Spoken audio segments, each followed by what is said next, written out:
Hello दोस्तों, नमस्कार। मैं भी एक आप सभी का स्वागत करता हूं आपके अपने सुडुक परिवार में। तो आप सब कैसे हैं? उम्मीद करता हूं आप सब अच्छे होंगे, स्वस्थ होंगे और आप सभी की एसएससी एमटीएस हवलदार एग्जाम 2025 की तैयारी बहुत ही अच्छी तरीके से चल रही होगी। तो साथियों, आज की इस क्लास में 18 अक्टूबर 2024 के शिफ्ट का क्वेश्चन पेपर को डिस्कस करने वाले हैं। तो साथ ही जानते हैं कि लगातार हम प्रीवियस ईयर के एक एक शिफ्ट के काफ़ी अच्छी तरीके से क्वेश्चन पेपर को डिस्कस कर रहे हैं। तो साथ ही हम पहुंच चुके हैं 18 अक्टूबर के शिफ्ट पर। तो इसमें टोटल 50 क्वेश्चन को डिस्कस करने वाले हैं और आप सभी का सही करने का टारगेट 50 क्वेश्चन में से 35 क्वेश्चन रहने वाले हैं। तो साथ ही उम्मीद करूंगा आप लोग भी इस टाइम अपनी एमटीएस और हवलदार की तैयारी बहुत अच्छी तरीके से कर रहे होंगे, क्योंकि साथ ही आज 10 अगस्त है और आपका पेपर होने वाला 20 सितंबर से, यानी अगस्त का महीना जैसे ही समाप्त होगा तो सभी क्या जोर करेंगे एमटीएस एग्ज़ाम के लिए। तो आपको साथ ही अभी से अपने आप को प्रिपेयर करना है। तो आज की इस क्लास में यही आप सभी को देखना है कि आप सभी की तैयारी किस लेवल की चल रही है। क्या आप सभी से ओरिजिनल क्वेश्चन पेपर के सवाल हो पा रहे या नहीं, क्योंकि भाई 18 अक्टूबर 2024 के तीनों शिफ्ट का क्वेश्चन आज की इस क्लास में हम लोग डिस्कस करने वाले हैं। और आप जानते हैं कि एमटीएस और हवलदार जो आपका 2024 में पेपर हुआ था, तो ये 30 सितंबर से स्टार्ट हुआ था, जो कि 14 नवंबर को पेपर समाप्त हुआ था।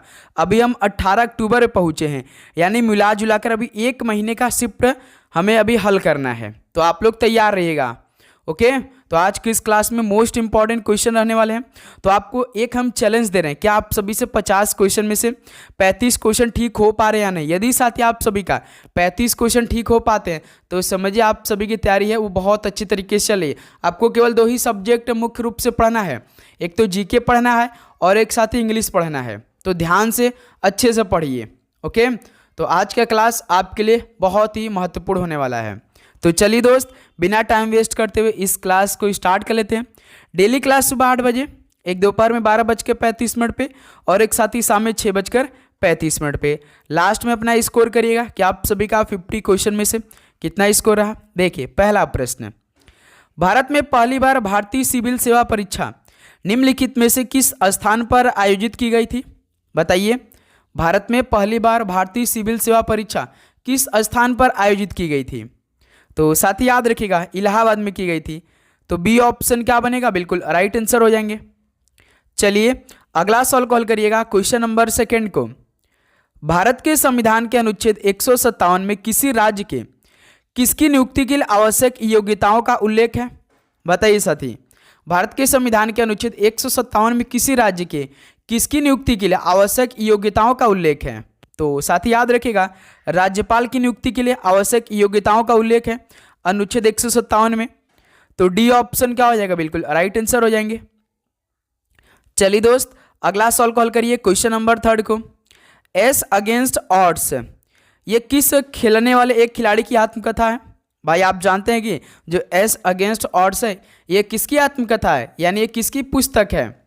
टेनिस खेलने वाले खिलाड़ी की आत्मकथा है। तो चलिए दोस्त, आप बताइए कमेंट में कि एस अगेंस्ट ऑड्स ये आपने बहुत बार पढ़ा है, ये किसकी आत्मकथा है। कमेंट करके बताइए इस सवाल का राइट आंसर क्या बनेगा, ओके। चलिए अगला सवाल कॉल करिएगा दोस्त, क्वेश्चन नंबर 4 को। निम्नलिखित में से कौन सी ट्रायथलन में पहली खेल स्पर्धा है। बताइए साथी, कौन सी ट्रायथलन में पहली खेल स्पर्धा है। निशाना लगाना में, या दौड़ में, तैराकी में, या साथ ही साइकिलिंग में। बताइए कौन सी ट्रायथलन में पहली खेल स्पर्धा है। तो भाई याद रखिएगा तैराकी में। ऑप्शन सी क्या हो जाएगा, बिल्कुल राइट आंसर हो जाएंगे, ओके। चलिए अगला सवाल कॉल करिएगा, क्वेश्चन नंबर 5 को। भारत की जनगणना 2001 के अनुसार निम्नलिखित में से किस राज्य में बाल लिंगानुपात सबसे कम है। बताइए साथी, भारत की जनगणना 2001 के अनुसार किस राज्य में बाल लिंगानुपात सबसे कम है। तो साथ ही याद रखिएगा हरियाणा राज्य में। डी ऑप्शन क्या हो जाएगा, बिल्कुल राइट आंसर हो जाएंगे, ओके। चलिए अगला सवाल कॉल करिए, क्वेश्चन नंबर 6 को। अर्थशास्त्र के लेखक निम्नलिखित में से किस शासक के समकालीन थे। तो साथ ही जो अर्थशास्त्र के लेखक थे वो किस शासक के समकालीन थे। बताइए, तो याद रखिएगा चंद्रगुप्त मौर्य के। बी ऑप्शन क्या हो जाएगा, बिल्कुल राइट आंसर हो जाएंगे, ओके। चलिए अगला सवाल कॉल करिएगा, क्वेश्चन नंबर 7 को। निम्नलिखित में से किस वर्ष में बाल विवाह निषेध अधिनियम पारित किया गया था। तो मेरे दोस्त किस वर्ष में बाल विवाह निषेध अधिनियम पारित किया गया था? तो 1929 में किया गया था। ऑप्शन यहाँ से आप सभी का बिल्कुल राइट आंसर हो जाएंगे। चलिए दोस्त, अगला सवाल कॉल करिए क्वेश्चन नंबर 8 को। 2011 की जनगणना के अनुसार निम्नलिखित में से किस राज्य में बाल लिंगानुपात में ऋणात्मक वृद्धि दर्ज की गई? बताइए साथी, 2011 की जनगणना के अनुसार किस राज्य में बाल लिंगानुपात में ऋणात्मक वृद्धि दर्ज की गई? तो ये साथी महाराष्ट्र राज्य में। ऑप्शन सी क्या हो जाएगा? बिल्कुल राइट आंसर हो जाएंगे। ओके, चलिए अगला सवाल कॉल करिएगा क्वेश्चन नंबर 9 को। शास्त्रीय नृत्य शैली कथकली की उत्पत्ति भारत के निम्नलिखित में से किस राज्य में हुई? बताइए साथी, जो शास्त्रीय नृत्य शैली कथकली, इसकी उत्पत्ति भारत के किस राज्य में हुई? तो आप जानते हैं साथी, जो कथकली है सिंपल सा केरल में है। ऑप्शन है बिल्कुल परफेक्ट आंसर हो जाएंगे। आंध्र प्रदेश में क्या हुआ है साथी? कुचिपुड़ी हुआ है, याद रखिएगा। ओके, चलिए अगला सवाल कॉल करिएगा क्वेश्चन नंबर 10 को। हिंदुस्तानी शास्त्रीय गायक कुमार गंधर्व का जन्म कहाँ पर हुआ था? बताइए साथी, किस राज्य में जो हिंदुस्तानी शास्त्रीय गायक कुमार गंधर्व का जन्म हुआ था, ये किस स्टेट में हुआ था इनका जन्म? बताइए। तो याद रखिएगा कर्नाटक राज्य में। बी ऑप्शन बिल्कुल राइट आंसर हो जाएंगे। ओके, चलिए अगला सवाल कॉल करिए क्वेश्चन नंबर 11 को। निम्नलिखित में से किस विद्वान ने कश्मीर के इतिहास का संदर्भ दिया? तो साथी, किस विद्वान ने कश्मीर के इतिहास का संदर्भ दिया था? तो भाई याद रखिए कल्लड़ ने दिया था। डी ऑप्शन क्या हो जाएगा? बिल्कुल राइट आंसर हो जाएंगे। ओके, तो साथी उम्मीद करूंगा आपको हर एक क्वेश्चन बहुत अच्छी तरीके से समझ में आ रहे होंगे। देखिए साथी, जो आपका पेपर होता है वो साथी 2 लैंग्वेज में होता है, चाहे आप साथी इंग्लिश सेलेक्ट करिए चाहे आप हिंदी सेलेक्ट करिए। ऐसा नहीं कि आपको जैसे कि यहाँ पे क्वेश्चन लिखा है तो इसके आपको इसका ट्रांसलेट इंग्लिश में मिलेगा, नहीं साथी। यदि आप हिंदी सिलेक्ट करते हैं पूरी तरह से आपको हिंदी पैटर्न मिलेगा। यदि आप इंग्लिश सिलेक्ट करते हैं तो पूरा जो एग्ज़ाम पैटर्न रहेगा वो साथी इंग्लिश में रहने वाला है। तो आप जिसमें साथी तैयारी करना चाहते हो उसमें तैयारी करिए मेरे दोस्त। लास्ट के दिनों में आपको कंफ्यूज नहीं होना, और प्रीवियस ईयर के सवाल तो आपको हर एक क्वेश्चन काफ़ी अच्छी तरीके से तैयार कर लेना है। आप देख रहे हो इस टाइम जो TCS को हटाकर EDQT एग्ज़ाम करा रही है, जिस लेवल का एग्ज़ाम है बिल्कुल उसी लेवल का सवाल बना रही है। लेकिन अब जो SSC के लिए प्रोटेस्ट हो चुका है, सवाल बिल्कुल हाई लेवल का देखने को मिल रहा है। तो याद रखिएगा साथी, आपको तैयारी बहुत अच्छी लेवल की करनी है। पद्मश्री प्राप्तकर्ता सोना नारायण किसकी प्रतिपादक है? बताइए, जो पद्मश्री प्राप्त करता है सोना नारायण, ये किसकी प्रतिपादक हैं? तो भाई याद रखिए कथक की हैं। ऑप्शन सी बिल्कुल राइट आंसर हो जाएंगे। ओके, चलिए अगला सवाल कॉल करिए क्वेश्चन नंबर 13 को।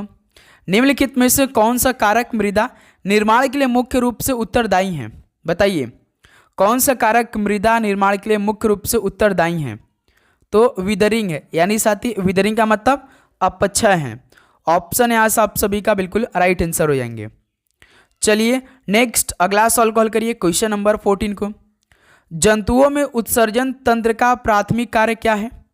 जंतुओं में उत्सर्जन तंत्र का प्राथमिक कार्य क्या है?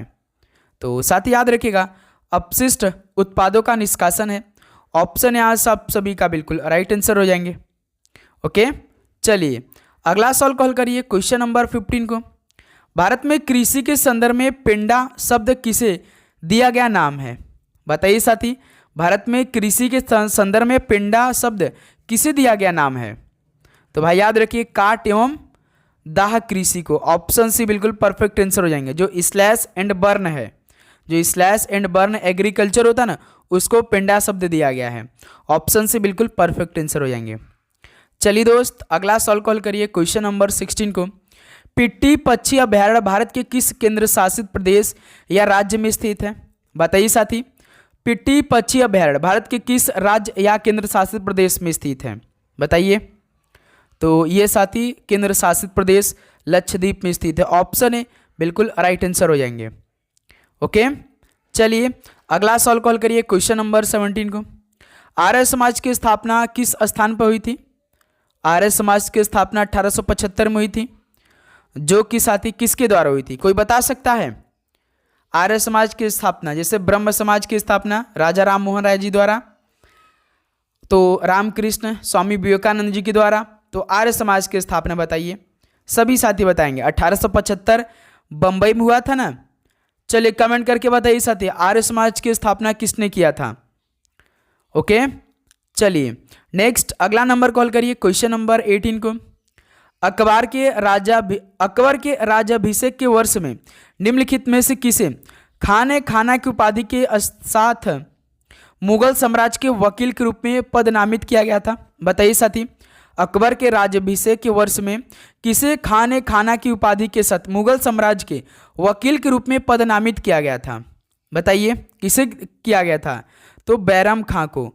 ऑप्शन यहाँ से आप सभी का बिल्कुल राइट आंसर हो जाएंगे। ओके, चलिए अगला सवाल कॉल करिए, क्वेश्चन नंबर 19 को।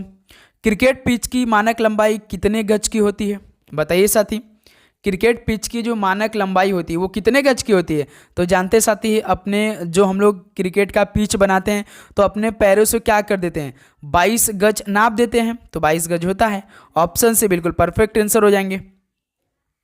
चलिए दोस्त अगला सवाल कॉल करिए, क्वेश्चन नंबर 20 को। 2027 में वनडे क्रिकेट विश्व कप का कौन सा संस्करण आयोजित किया जाएगा। जैसे साथी आप सभी से 2024 में 2023 का पूछा था, जो 2023 में वनडे क्रिकेट विश्व कप हुआ था, भारत में हुआ था, तो कौन सा संस्करण खेला गया था। यदि आपको 2023 का मालूम होगा 2027 का बता सकते हैं। और 2027 में तो 3 देशों में होने वाला है वर्ल्ड कप मैच। बताइए साथी, जैसे कि आपका साउथ अफ्रीका में होगा, जिम्बाब्वे में भी होने वाला है, याद रखिएगा। तो 2027 में यदि हम बात करेंगे, पहले 2023 का देखते हैं। 2023 में साथी याद रखिएगा आप लोग, 13वां संस्करण हुआ था जो कि भारत में हुआ था। फाइनल विजेता ऑस्ट्रेलिया रहा था भारत को हराकर। तो 2027 की बात करेगा तो एक बढ़ जाएगा, 14वां हो जाएगा। बी ऑप्शन बिल्कुल राइट आंसर हो जाएंगे। चलिए दोस्त नेक्स्ट अगला सवाल कॉल करिए, क्वेश्चन नंबर 21 को। निम्न में से कौन सा एक अवायवीय गतिविधि यानी एनारोबिक एक्टिविटी का उदाहरण है। बताइए इनमें से कौन एक साथी एनारोबिक एक्टिविटी का उदाहरण है। तो भाई कूदना एक एनारोबिक एक्टिविटी का एग्जाम्पल है। ऑप्शन है बिल्कुल परफेक्ट आंसर हो जाएंगे। चलिए दोस्त नेक्स्ट अगला सवाल कॉल करिए, क्वेश्चन नंबर 22 को। संविधान के निम्नलिखित में से किस अनुच्छेद में प्रावधान है कि भारत सरकार की समस्त कार्यपालिका कार्रवाई राष्ट्रपति के नाम से की हुई कही जाएगी।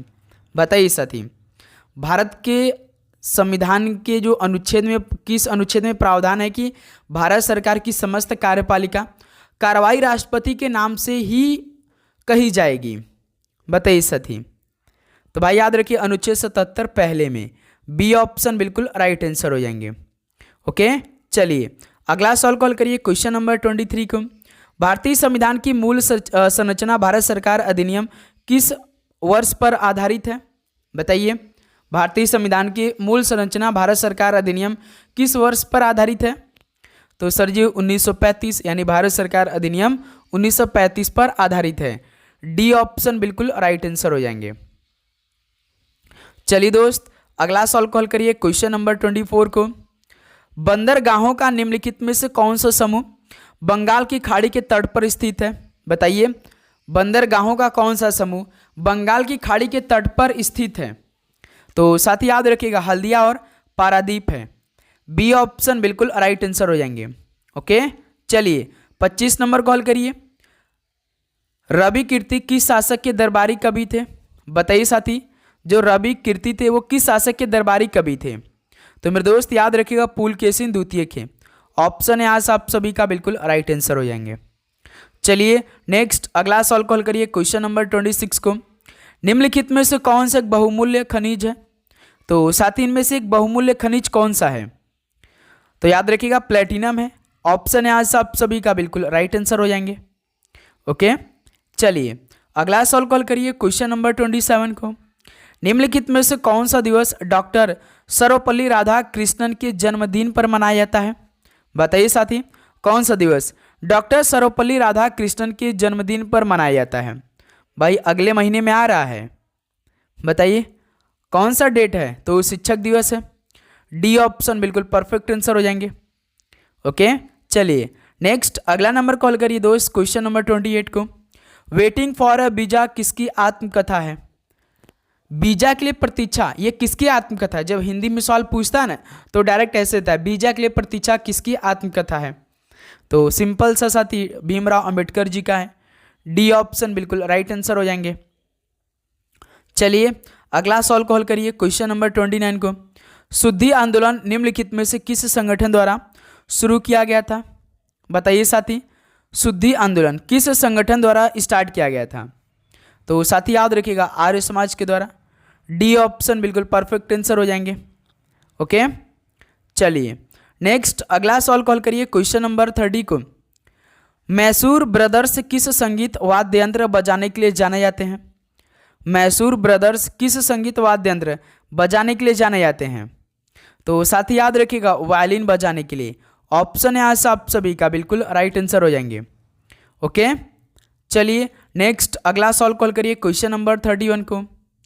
वसा और कार्बोहाइड्रेट युक्त खाद्य पदार्थों को और भी क्या कहा जाता है? बताइए, वसा और कार्बोहाइड्रेट युक्त खाद्य पदार्थों को और भी क्या बोला जाता है? तो साथ ही याद रखिएगा ऊर्जा देने वाले खाद्य पदार्थ कहते हैं। ऑप्शन सी बिल्कुल राइट आंसर हो जाएंगे। चलिए दोस्त नेक्स्ट अगला सवाल कॉल करिए, क्वेश्चन नंबर 32 को। कालिदास सम्मान पुरस्कार निम्नलिखित में से किस सरकार द्वारा प्रदान किया जाता है? बताइए, कालिदास सम्मान जो पुरस्कार है ये किस सरकार द्वारा दिया जाता है? तो दोस्त याद रखिएगा मध्य प्रदेश सरकार द्वारा। ऑप्शन है बिल्कुल राइट आंसर हो जाएंगे। चलिए नेक्स्ट अगला सवाल कॉल करिए, क्वेश्चन नंबर 33 को। निम्न में से किस लोक नृत्य की उत्पत्ति महाराष्ट्र में हुई है? तो किस लोक नृत्य की उत्पत्ति महाराष्ट्र में हुई है? बताइए, जैसे बिहू असम, गरबा गुजरात, डांडिया भी गुजरात। तो सर जी ये आपका लावड़ी हो जाएगा महाराष्ट्र से। डी ऑप्शन परफेक्ट आंसर हो जाएंगे। चलिए दोस्त नेक्स्ट अगला सवाल कॉल करिए, क्वेश्चन नंबर 34 को। मध्य प्रदेश के बैतूल, होशंगाबाद और छिंदवाड़ा जिले निम्नलिखित में से किस जैव मंडल नीचे का हिस्सा है? बताइए साथी, जो मध्य प्रदेश का बैतूल है, होशंगाबाद है और छिंदवाड़ा जिले हैं, ये किस जैव मंडल नीचे का हिस्सा है? तो भाई याद रखिएगा पंचमढ़ी का हिस्सा है। ऑप्शन है बिल्कुल परफेक्ट आंसर हो जाएंगे। ओके, चलिए नेक्स्ट अगला सवाल कॉल करिए, क्वेश्चन नंबर 35 को।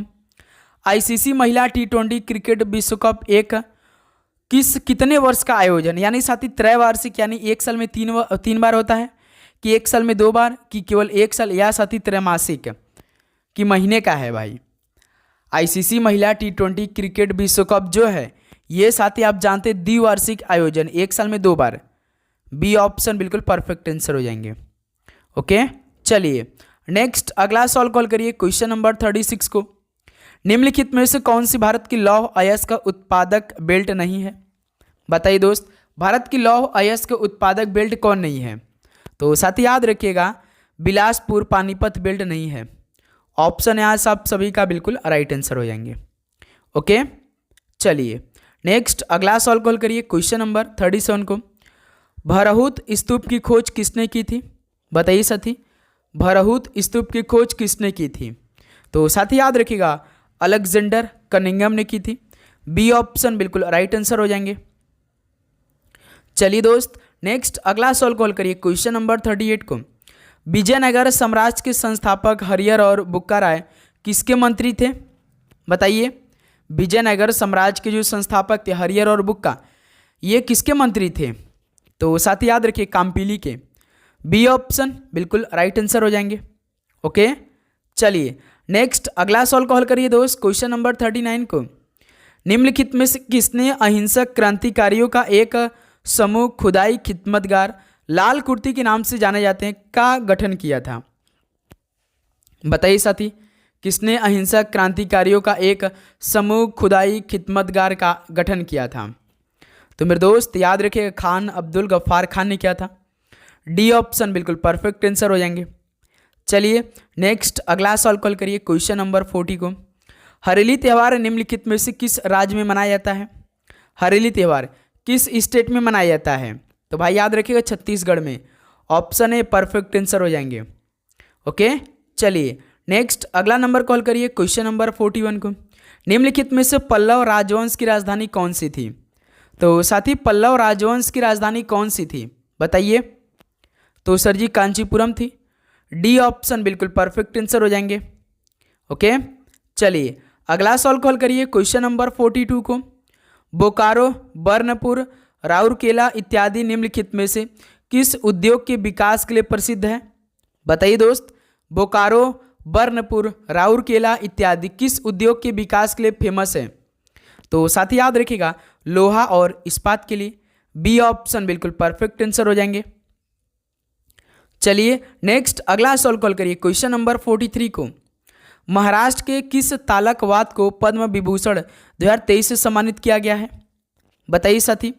महाराष्ट्र के किस तालकवाद को पद्म विभूषण 2023 से सम्मानित किया गया है? तो भाई याद रखिएगा जाकिर हुसैन को। ऑप्शन है यहाँ से आप सभी का बिल्कुल राइट आंसर हो जाएंगे। ओके चलिए नेक्स्ट अगला सॉल्व कॉल करिए दोस्त क्वेश्चन नंबर 44 को।